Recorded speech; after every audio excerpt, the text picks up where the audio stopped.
রেসিপিতে থাকছে আমার চিকেন বল, যা বাচ্চারা কিন্তু খুব পছন্দ করে। তাহলে চলেন দেখে নেই। আমি এখানে একটা ব্রয়লার মুরগির বুকের অংশটা নিয়েছি, তার ভিতরে 2টা পেঁয়াজ কুচানো, কাঁচামরিচ, ধনেপাতা, 1 টেবিল চামচ রসুন, 1 টেবিল চামচ আদা বাটা, স্বাদ মতো লবণ, হাফ টেবিল চামচের মতো গোলমরিচের গুঁড়া, 2 টেবিল চামচ টমেটো সস, 2 টেবিল চামচ সয়া সসের কারণে কিন্তু একটু লবণটা কম দিতে হবে, হাফ টেবিল চামচ ধনিয়ার গুঁড়া, হাফ টেবিল চামচ জিরা এবং হাফ টেবিল চামচ টালা জিরা। এখন আমি এটাকে ব্লেন্ড করে নেব এবং 3 পিস ব্রেড দিয়েছি। ব্রেডের ভিতরে আমি একটা ডিম দিয়ে দেব। আমি যখন বাসায় তৈরি করি এভাবেই আমার বাচ্চারা পছন্দ করে অনেক।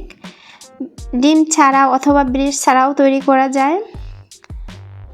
এখন এখানে আমি ব্রেড ক্রাম্ব নিয়েছি, কর্নফ্লাওয়ার নিয়েছি, তারপরে ডিম, তেল। আমি একটু হাতে তেল মাখিয়ে নেব, তাহলে আমার বানাতে সুবিধা হবে, হাতে আর লেগে যাবে না। যখন দেখবো একটা গোল শেপ হয়ে গেছে, এটা কিন্তু যার চিকেন বল মানে গোল করে বানানো, বলের মতো করে বানানো। তো আমি এখানে প্রথমে কর্নফ্লাওয়ারের ভিতরে একটু কোট করে নিলাম, কারণ হচ্ছে যখন আমি এটা ভাজবো দেখা যাবে একদম চিকেন বলটা খুব ক্রিস্পি হবে, একদম মচমচে হবে, টাটকা। তো ওভাবে খেতে অনেক ভালো লাগে। এটা আটা অথবা ময়দা দিয়েও কোট করা যাবে, যদি কর্নফ্লাওয়ার না থাকে কোনো সমস্যা নাই। দেখতেই পাচ্ছেন আমি কীভাবে তৈরি করতেছি। তো আমি এভাবে সব চিকেন বলগুলো রেডি করে নিব।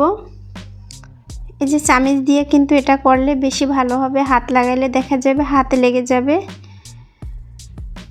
এই যে দেখতেই পাচ্ছেন, এই যে আমার সবগুলো বানানো শেষ। এখন আমি এটাকে মিডিয়াম আঁচে পরিমাণ মতো তেল দিয়ে এটাকে ভাজবো।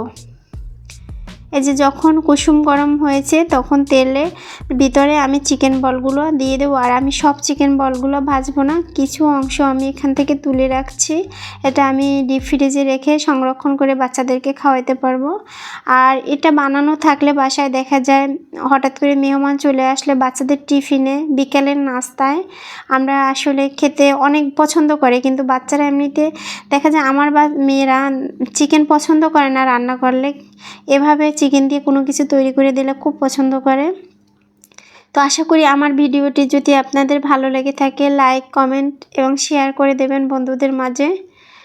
দেখতেই পাচ্ছেন কি সুন্দর হয়েছে। আর সবাই আপনারা ভালো থাকবেন, সুস্থ থাকবেন। আল্লাহ হাফেজ।